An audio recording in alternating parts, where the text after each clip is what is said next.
Hello बच्चों, मैं स्मिता बिजलवान स्वागत करती हूँ आपका आईसीटी वर्चुअल क्लासरूम में। आशा करती हूँ आप सभी स्वस्थ होंगे और अच्छे से अपनी पढ़ाई कर रहे होंगे। तो बच्चों, आज है हमारा समर कैंप का डे 2। तो आपको याद होगा कि अपने लास्ट लेक्चर में हमने जो है एसिड और बेस के बारे में डिस्कशन किया था कि एसिड्स क्या होते हैं और बेस क्या होते हैं, एसिड कहाँ पाए जाते हैं, बेस कहाँ पाए जाते हैं, कितने प्रकार के एसिड होती हैं, कितने प्रकार के बेस होते हैं, है ना। अपनी डेली लाइफ में हम एसिड और बेस को कहाँ कहाँ हमें देखने को मिलते हैं, कहाँ कहाँ वो यूज किए जाते हैं, इसके बारे में हमने अपने लास्ट लेक्चर में डिस्कस किया था। ठीक है, तो थोड़ा उसे रिवाइज करके आगे कंटिन्यू करते हैं एसिड और बेस को, और फिर कुछ साथ में एक्टिविटीज भी हम देखेंगे एसिड और बेस से रिलेटेड। तो चलिए बच्चों, बढ़ते हैं स्मार्ट बोर्ड की तरफ।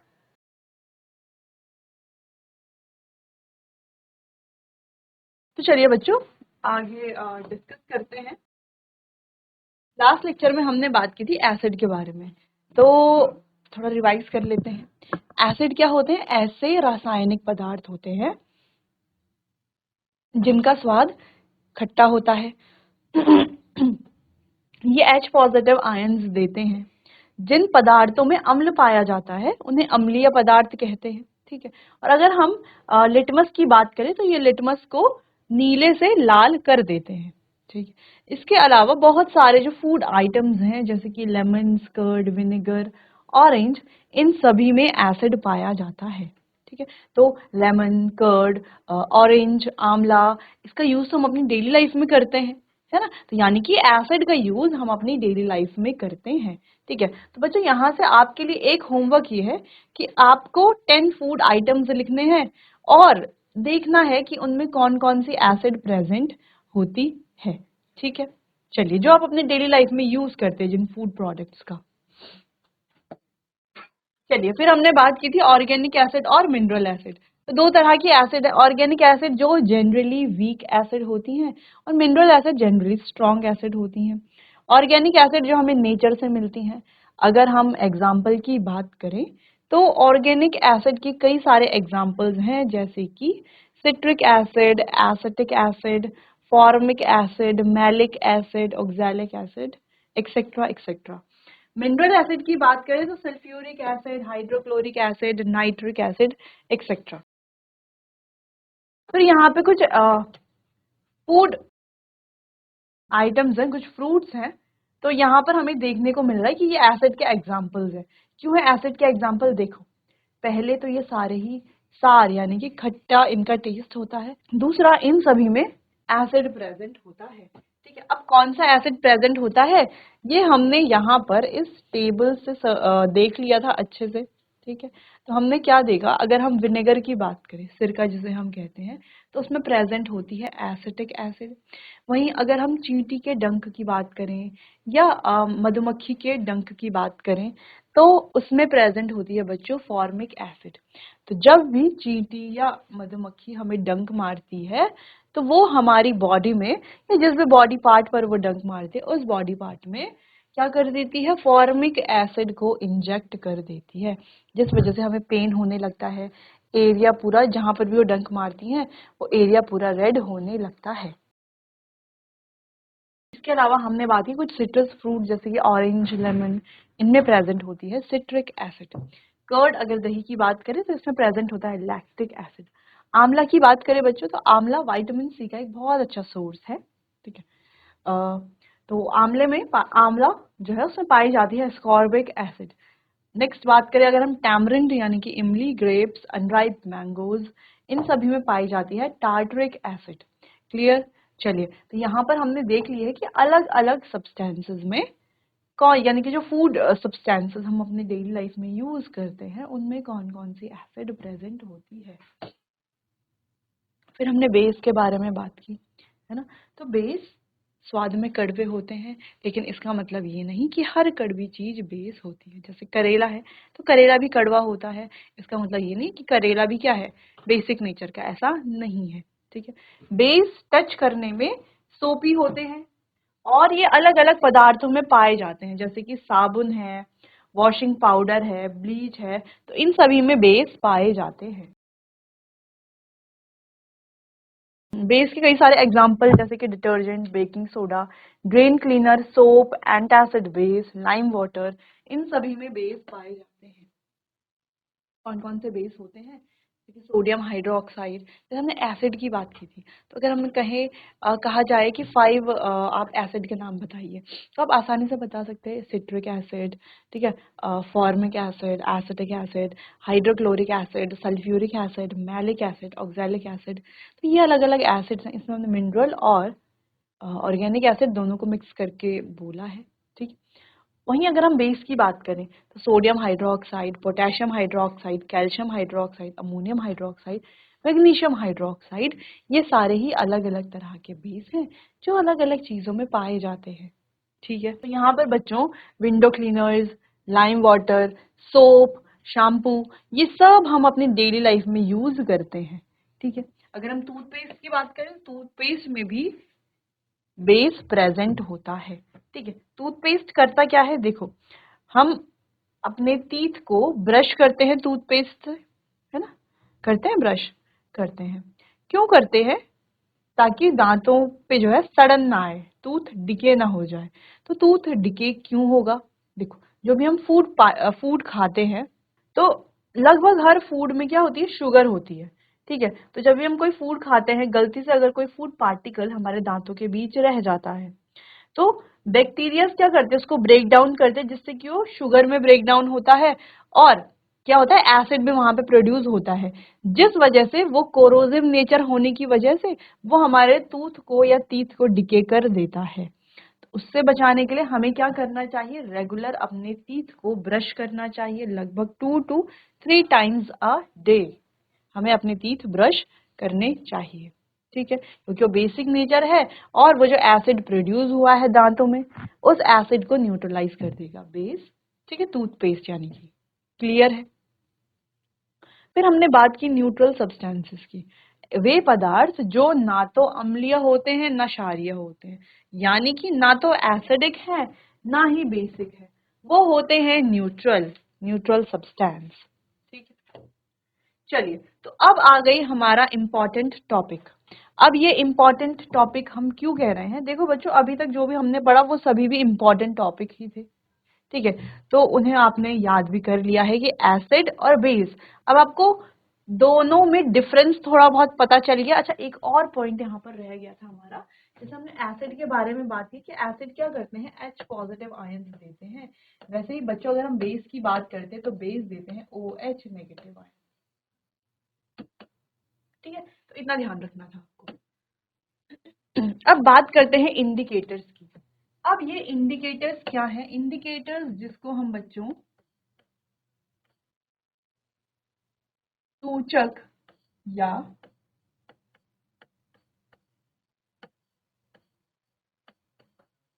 संकेतक भी कहते हैं। अब ये सूचक क्या है, संकेतक क्या है, या इंडिकेटर क्या है, क्या काम करता है, क्यों हम इंडिकेटर को पढ़ रहे हैं, और क्यों हमने ये कहा कि ये इंडिकेटर जो है वो बहुत इंपॉर्टेंट टॉपिक है। तो चलिए एक इंट्रोडक्शन देख लेते हैं। अगर हम इंडिकेटर्स की बात करें बच्चों, तो इंडिकेटर एसिड और बेस के लिए बहुत ज्यादा इंपॉर्टेंट है। इंडिकेटर का काम क्या होता है, ये हमें किसी भी सॉल्यूशन के नेचर के बारे में बताते हैं कि वो सॉल्यूशन कैसे। मान लो आपको कोई अननोन सॉल्यूशन दे दिया जाए, आपको दे दिया जाए ये कोई सॉल्यूशन 1 है, ठीक है, कोई भी सॉल्यूशन है ये कोई सॉल्यूशन 2 है, ठीक है, सॉल्यूशन 1 है, सॉल्यूशन 2 है। अब आपको ये बताना है कि इनमें से एसिड कौन सा है और बेस कौन सा है, यानी कि आपको दो अननोन सॉल्यूशन दे दिए गए हैं। अननोन यानी कि इतना आपको पता है कि इन दोनों सॉल्यूशन में से एक एसिडिक सॉल्यूशन है और एक बेसिक सॉल्यूशन है, इतना आपको पता है। लेकिन एग्जैक्टली ये पता नहीं है कि कौन सा सॉल्यूशन एसिडिक है, कौन सा सॉल्यूशन बेसिक है। तो आप क्या करेंगे, कैसे इन सॉल्यूशन के नेचर को पता करेंगे, कैसे आपको पता चलेगा कि जो सॉल्यूशंस हैं इनमें एसिड कौन सा है, बेसिक कौन सा है, कैसे पता चलेगा? कुछ तो आपको करना पड़ेगा ना इसके लिए, तभी तो आपको पता चलेगा, ठीक है। जैसे हम क्लास में जाते हैं जब, ठीक है। तो जब आपको लर्न करने के लिए चैप्टर दिया गया रहता है, तो कैसे पता चलता है किस बच्चे ने क्वेश्चन आंसर्स लर्न किए, किस बच्चे ने क्वेश्चन आंसर्स लर्न नहीं किए? जब हम उनसे पूछेंगे, है ना? जब हम बच्चों से क्वेश्चन आंसर्स, जब क्वेश्चंस पूछेंगे, जो बच्चा आंसर देगा इसका मतलब उस बच्चे ने पढ़ाई की हुई है, और जो आंसर नहीं देगा इसका मतलब है उसने पढ़ाई नहीं की, है ना? उसने बस गेम्स खेले हैं और पढ़ाई बिल्कुल भी नहीं की है। ठीक है। तो ऐसे ही इन दोनों सॉल्यूशन में पता कैसे चलेगा कौन सा एसिडिक है कौन सा बेसिक है? इनसे पूछेंगे क्या? ये तो आंसर नहीं देंगे, है ना? खुद से तो नहीं बोलेंगे कि मैं एसिडिक हूं, मैं बेसिक हूं। तो हमें क्या करना पड़ेगा? इनका टेस्ट करना पड़ेगा, है ना? अब आप कहेंगे कि अभी तो हमने पढ़ा था कि जो एसिड होते हैं उनका टेस्ट सार होता है, और जो बेस होते हैं उनका टेस्ट बिटर यानी कि कड़वा होता है। तो हम ऐसा भी तो कर सकते हैं कि इनको टेस्ट कर लें, है ना? जो सार होगा वो एसिड हो जाएगा, और जो बिटर होगा वो बेस हो जाएगा। कर सकते हैं ऐसा? हाँ, कर तो सकते हैं, है ना? तो करेंगे क्या हम यहाँ पर ऐसा कि टेस्ट करेंगे? ऐसा हम बिल्कुल भी नहीं करेंगे। क्यों नहीं करेंगे? हो सकता है कि ये जो एसिडिक और बेसिक सॉल्यूशन है ये कोई फूड से रिलेटेड ना हो, है ना? ये कोई ऐसे चीजें ना हो जिसे खाया जा सके। हो सकता है ये बहुत ज्यादा हार्मफुल केमिकल से बना हुआ हो सकता है ना, क्योंकि एक सॉल्यूशन है, हमें ये पता नहीं है ये किस चीज से बना हुआ है। अब एसिडिक सॉल्यूशन तो कई सारे होते हैं, है ना? जैसे अगर हम लाइम वाटर की बात करें तो ये भी एसिड है, और HCl की बात करें ये भी एसिड है। दोनों ही क्या है? एसिड ही है। ठीक है। एक हार्मफुल है, एक उतना ज्यादा हार्मफुल नहीं है ना। अगर हम केवल लेमन की बात करते हैं, लेमन जूस की बात करते हैं, तो उसको तो हम ड्रिंक करते हैं डेली लाइफ में, वो बात अलग है। लेकिन अगर हम अननोन दिया गया है, हम ऐसे ही टेस्ट नहीं करेंगे, हो सकता है इसमें कोई हार्मफुल केमिकल्स हो, हार्मफुल एसिड हो, हार्मफुल बेस हो, ऐसा हो सकता है। तो हम अपनी हेल्थ के साथ इस तरीके से कॉम्प्रोमाइज तो नहीं करेंगे, तो हम इसे टेस्ट तो नहीं करेंगे। क्योंकि अगर हम लैबोरेटरी में जाते हैं एक्सपेरिमेंट करने के लिए, तो वहां पर तो कई सारे केमिकल्स होते हैं, कई सारे एसिडिक सब्सटेंस हैं, कई सारे बेसिक सब्सटेंस है। तो हर किसी को हम टेस्ट तो नहीं करेंगे, क्योंकि हो सकता है कोई केमिकल बहुत ज्यादा हार्मफुल हो, बहुत ज्यादा डेंजरस हो। ठीक है। तो ऐसे तो हमें इन दोनों सॉल्यूशन के नेचर के बारे में पता नहीं चलेगा, है ना? पता ही नहीं चलेगी इनकी आइडेंटिटी। हम इनको आइडेंटिफाई कर ही नहीं पाएंगे कि एसिड कौन सा है और बेस कौन सा है। तो क्या किया जाए? तो क्या करना चाहिए हमें, और हम क्या कर सकते हैं यहाँ पर? देखो, इनसे पूछेंगे ये खुद से तो बताएंगे नहीं, टेस्ट हम इनको कर नहीं सकते। तो यहाँ पर हम मदद लेते हैं इंडिकेटर्स की, या संकेतक की, या हम कह लें सूचक, कुछ भी कह सकते हैं। इंडिकेटर कहें, संकेतक कहें, या सूचक कहें। अब ये इंडिकेटर क्या करेंगे? ये इंडिकेटर हमें इन सॉल्यूशन का नेचर बताएंगे। कैसे बताएंगे? इन सॉल्यूशन के कलर को चेंज करके इनका नेचर बताएंगे। ठीक है, क्लियर है? तो बच्चों, इंडिकेटर्स की जैसे हमने बात की, तो इंडिकेटर करते क्या है?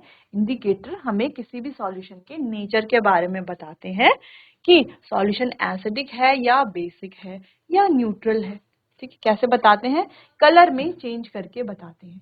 क्लियर है? तो 2-3 पॉइंट हमें यहाँ पर समझ में आ गए हैं। तो अगर हमें इन दोनों सॉल्यूशन का नेचर बताना है, तो हमें का इंडिकेटर की हेल्प लेनी पड़ेगी। ठीक है। अब ये जो इंडिकेटर हैं ये भी अलग अलग तरह के होते हैं। कुछ इंडिकेटर नेचुरल होते हैं जो हमें नेचर से मिलते हैं, कुछ सिंथेटिक होते हैं जो लैबोरेटरी में बनाए जाते हैं। ठीक है। तो अलग अलग इंडिकेटर हैं, किसी भी इंडिकेटर की हेल्प से हम बता सकते हैं एसिडिक कौन सा है और बेस कौन सा है। अब कैसे बताएंगे? प्रॉपर एक्सपेरिमेंट हम अभी नहीं करेंगे। ठीक है, अभी हम केवल इंडिकेटर के बारे में पढ़ेंगे, इसके बाद हम जो है एक्टिविटी करेंगे और देखेंगे कैसे हम नेचर के बारे में जान सकते हैं किसी भी सॉल्यूशन के। चलिए, तो यहाँ पर इसे रीड करते हैं। We can not test every object and find its nature. तो हम हर एक चीज को टेस्ट करके उसके नेचर के बारे में तो नहीं बता सकते। Therefore we use indicators. इसीलिए हम इंडिकेटर का उपयोग करते हैं। An indicator is a substance that can determine if another substance is acidic or basic in nature.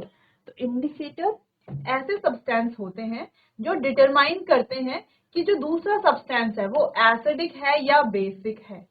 ठीक है, इंडिकेटर्स क्या होते हैं? ऐसे सब्सटेंस जो हमें बताते हैं कि जो दूसरा सब्सटेंस है वो एसिडिक नेचर का है या बेसिक नेचर का है। ठीक है। The indicators indicate the presence of an acid or base in a substance by changing their color. ये एक important point भी है indicator indicate the presence of an acid और base in a substance by changing their colour. यानी कि acid, यानी कि जो इंडिकेटर है ये किसी एसिड और बेस के बारे में तब कैसे बताते हैं, अपने कलर में चेंज करके ये हमें इंडिकेट करते हैं एसिड और बेस की प्रेजेंस के बारे में। ठीक है, यानी कि कैसे बताते हैं, अपने रंग में परिवर्तन करके। ठीक है, क्लियर है, ये तीनों पॉइंट्स आपको समझ में आए होंगे। अब आपको क्या करना है, ये तीनों पॉइंट नोट कर लेना है, फिर हम इसको आगे बढ़ाएंगे, अलग अलग इंडिकेटर डिस्कस करेंगे, साथ साथ बहुत सारी एक्टिविटीज देखेंगे।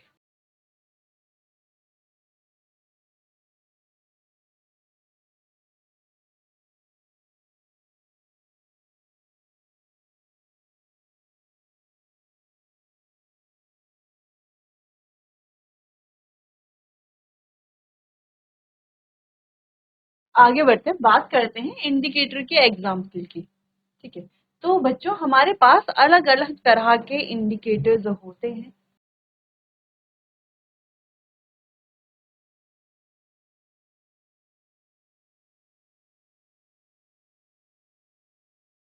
कौन कौन से इंडिकेटर होते हैं, जैसे कि अभी हमने डिस्कस भी किया था कि कुछ इंडिकेटर्स होते हैं नेचुरल और कुछ इंडिकेटर्स होते हैं सिंथेटिक।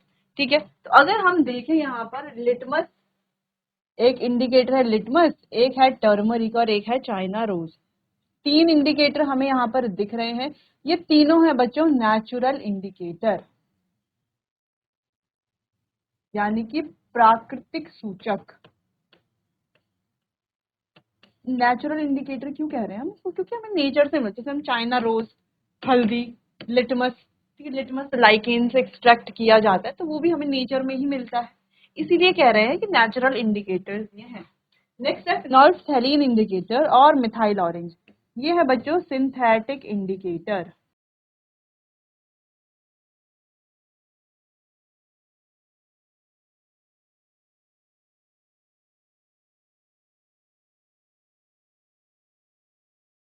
सिंथेटिक इंडिकेटर, ठीक है, तो नेचुरल इंडिकेटर, सिंथेटिक इंडिकेटर जो लैबोरेटरी में बनाए जाते हैं। ठीक, चलिए, अच्छा इसके अलावा बच्चों एक और तरह के इंडिकेटर होते हैं जिसे हम कहते हैं ऑल फैक्ट्री इंडिकेटर्स। ठीक है, तो एक और इंडिकेटर होते हैं, वो कौन से होते हैं, वो होते हैं ऑल फैक्ट्री इंडिकेटर।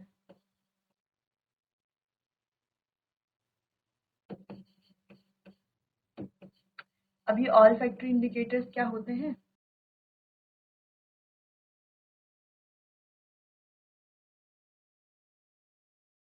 यहाँ पर हम स्मेल यानी इनके ऑर्डर से किसी भी सॉल्यूशन के एसिडिक बेसिक नेचर के बारे में जानते हैं।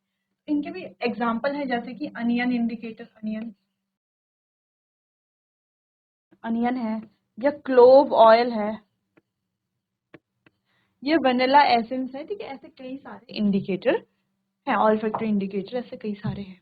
ठीक है, तो बच्चों ये जो अलग अलग इंडिकेटर है, litmus, turmeric, China rose, methyl orange, clove oil, onion, ठीक है, तो ये जो अलग अलग इंडिकेटर है, इनकी हेल्प से हम किसी भी सॉल्यूशन के नेचर के बारे में जान सकते हैं।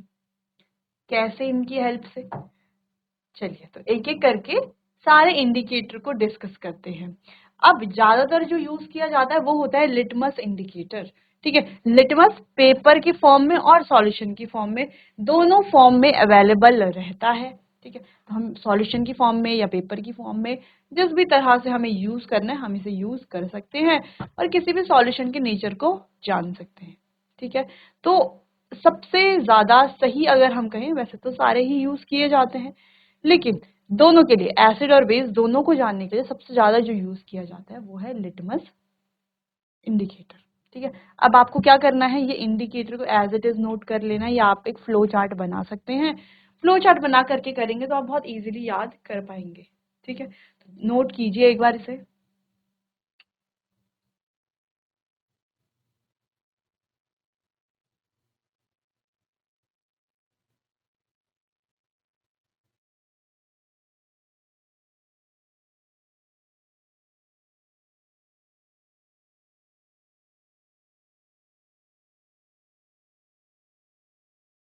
आगे बढ़ते हैं, बात करते हैं लिटमस के बारे में। ठीक है। लिटमस एक नेचुरल इंडिकेटर है।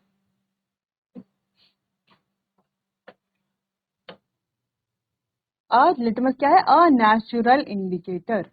It is extracted from lichens.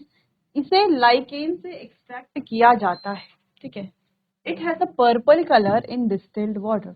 और डिस्टिल्ड वाटर में इसका कलर कैसा होता है? पर्पल कलर होता है। जनरली ये दो कलर में अवेलेबल होता है। एक इस तरीके से आपको दिखेगा रेड लिटमस, और एक इस तरीके से आपको दिखेगा ब्लू लिटमस। ठीक है, दो लिटमस स्ट्रिप्स होते हैं। क्लियर है? When added to a acidic solution, जब इसे किसी एसिडिक सॉल्यूशन में ऐड किया जाता है, इट टर्न्स रेड, तो ये रेड हो जाता है। तो लिटमस को जब भी किसी हम एसिडिक सॉल्यूशन में डालेंगे तो ये हो जाएगा रेड। ठीक है। And when added to a basic solution it turns blue, और जब भी किसी बेसिक सॉल्यूशन में डाला जाएगा तो ये ब्लू हो जाएगा। ठीक है। Generally it is available as red and blue litmus paper. तो जनरली दो लिटमस पेपर रेड और ब्लू हमारे पास अवेलेबल होते हैं। अब यहाँ पर एक इंपॉर्टेंट पॉइंट हमने क्या पढ़ा कि when added to an acidic solution, यानी कि जब इसे किसी एसिडिक सॉल्यूशन में डाला जाता है तो ये हो जाता है रेड। ठीक है। कौन सा? दोनों ही। एक तो पहले से ही रेड है, इसे एसिडिक सॉल्यूशन में डालेंगे तो ये रेड का रेड ही रहेगा। लेकिन एक है ब्लू। ठीक है। तो इसे जब किसी एसिड सॉल्यूशन में डालेंगे तो ये भी कैसा हो जाएगा? रेड हो जाएगा। ठीक है। When added to a basic solution it turns blue, और जब किसी बेसिक सॉल्यूशन में डाला जाएगा तो ये हो जाएगा ब्लू।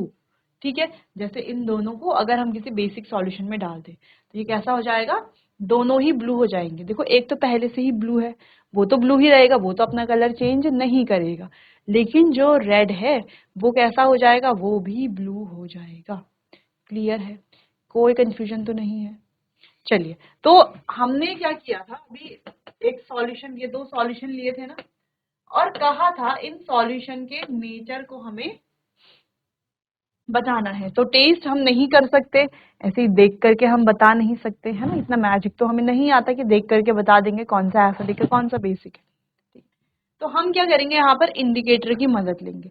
तो मान लीजिए हमारा पहला इंडिकेटर है लिटमस। ठीक है। तो लिटमस की हेल्प लेते हैं। अब लिटमस दो कलर में अवेलेबल होता है, रेड और ब्लू। ठीक है। तो हम क्या करेंगे, पहले इसमें रेड स्ट्रिप डालेंगे दोनों सॉल्यूशन में। ठीक है। दोनों सॉल्यूशन में हमने क्या डाली? रेड स्ट्रिप डाली।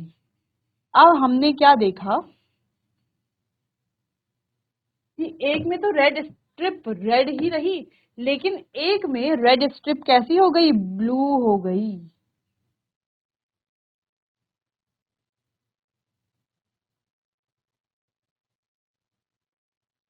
ठीक है। एक में रेड स्ट्रिप कैसी हो गई? ब्लू हो गई। अब दूसरे में हमने क्या किया, दोनों में ब्लू स्ट्रिप डाली।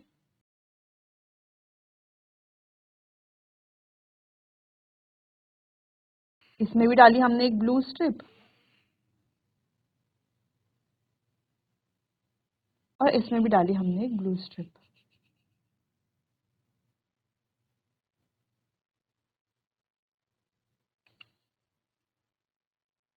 ठीक है। तो हुआ क्या, देखो दोनों में हमने ब्लू स्ट्रिप डाली, तो एक में तो ब्लू ब्लू ही रही, लेकिन इस वाले सॉल्यूशन में ब्लू स्ट्रिप क्या हो गई बच्चों? रेड में चेंज हो गई।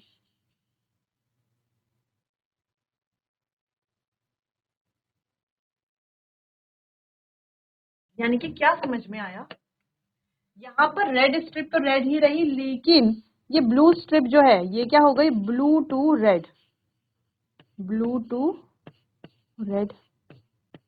ठीक है। यहाँ पर ब्लू स्ट्रिप तो ब्लू ही रही, लेकिन जो दूसरी स्ट्रिप स्ट्रिप है ये क्या हो गई? Red to blue. क्या कुछ कुछ ऐसा ही हुआ? हाँ ऐसा ही हुआ, है ना? हमने दोनों सॉल्यूशन में दोनों स्ट्रिप्स डाली, रेड भी और ब्लू भी। तो हमने क्या देखा कि एक सॉल्यूशन में रेड स्ट्रिप पर तो कोई इफेक्ट नहीं पड़ा, लेकिन ब्लू वाली स्ट्रिप भी क्या हो गई? रेड हो गई। ठीक है। दूसरे सॉल्यूशन में हमने देखा कि ब्लू स्ट्रिप में तो कोई इफेक्ट नहीं पड़ा, लेकिन जो रेड स्ट्रिप थी वो भी क्या हो गई? ब्लू हो गई। यानी कि अभी हमने क्या पढ़ा था कि ऐसे सॉल्यूशन जहां पर लिटमस पेपर क्या हो रहा है, रेड हो रहा है, ठीक है, जहां पर लिटमस पेपर क्या हो रहा है, रेड हो रहा है, वो सॉल्यूशन कैसा है, एसिडिक सॉल्यूशन है, एसिडिक। और जहां पर लिटमस पेपर क्या हो रहा है, ब्लू हो रहा है, वो सॉल्यूशन कैसा है, बेसिक सॉल्यूशन है, ठीक है, वो सॉल्यूशन का कैसा है, बेसिक सॉल्यूशन। तो इजीली क्या हमने आइडेंटिफाई कर लिया कि एसिड कौन सा है और बेस कौन सा है, क्या बहुत इजी ये था।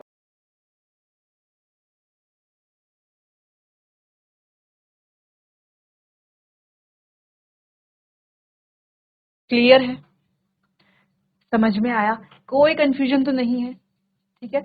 यानी कि ऐसे सॉल्यूशन जो ब्लू लिटमस को रेड में चेंज कर रहे हैं, या हमें कोई फर्क नहीं पड़ता कौन सा लिटमस पेपर है, ये क्या कर रहा है, बस अपने सॉल्यूशन में रेड कर रहा है लिटमस पेपर को, तो ये कैसा सॉल्यूशन है, ये एक एसिडिक सॉल्यूशन है। दूसरा हमें क्या दिख रहा है, दूसरा अपने सॉल्यूशन में लिटमस को ब्लू कर रहा है, जो पहले से ब्लू है उसे ब्लू ही रहने दे रहा है, जो दूसरे कलर का यानी कि रेड कलर का उसे भी ब्लू कर दे रहा है, यानी कि ये कैसे नेचर का है, बेसिक नेचर का है। तो हमने बहुत इजीली दोनों सॉल्यूशन को, सॉल्यूशन 1 और सॉल्यूशन 2 को आइडेंटिफाई कर लिया। कैसे कर लिया, यहाँ पर देखो कि एसिडिक सॉल्यूशन में it turns red, acidic solution में लिटमस क्या हो जाएगा, रेड हो जाएगा। तो क्या यहाँ पर ये लिटमस रेड हुआ एसिडिक सॉल्यूशन में, बिल्कुल हुआ। नेक्स्ट देखो, बेसिक सॉल्यूशन में it turns blue, basic solution में ये कैसा हो जाएगा, ब्लू हो जाएगा। तो क्या बेसिक सॉल्यूशन में ये ब्लू हुआ, बिल्कुल हुआ। क्लियर है, कोई कंफ्यूजन तो नहीं है। चलिए, तो यहां तक आपको थोड़ा बहुत समझ में आ गया होगा और ये बहुत ज्यादा इंपॉर्टेंट भी है, ठीक है। चलिए, तो इंडिकेटर के बारे में यानी कि नेचुरल इंडिकेटर लिटमस के बारे में आपको दो तीन चीजें पता चल चुकी हैं, इतना आप नोट कर लीजिए। या हम सिंपली ये कह सकते हैं कि एसिडिक सॉल्यूशन जो क्या कर रहे हैं, ब्लू टू रेड,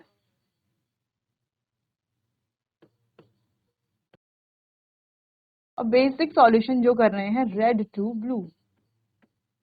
अच्छा, याद कैसे रखेंगे कलर को आप, तो देखो, एसिड हम जानते हैं एसिड काफी ज्यादा डेंजरस होते हैं, और डेंजर का कलर क्या होता है, डेंजर का कलर रेड होता है ना, जनरली अगर हम कहें डेंजर का कलर होता है रेड, ठीक है। तो ये जो एसिडिक सॉल्यूशन है, इसका मतलब डेंजरस सॉल्यूशन, यानी कि ये कैसा कलर करेगा, रेड। और बेसिक की अगर हम बात करें तो देखो बच्चों, B for base, B for blue, ठीक है, तो बेस कैसा कलर करेगा, ब्लू कर देगा, ठीक है। तो बी बी करके आप याद रख सकते हो, या आप बी बी ए आर याद रख सकते हो, एसिड करेगा रेड और बी बी यानी कि बेस ब्लू। क्लियर है, चलिए नोट कर लीजिए इतना।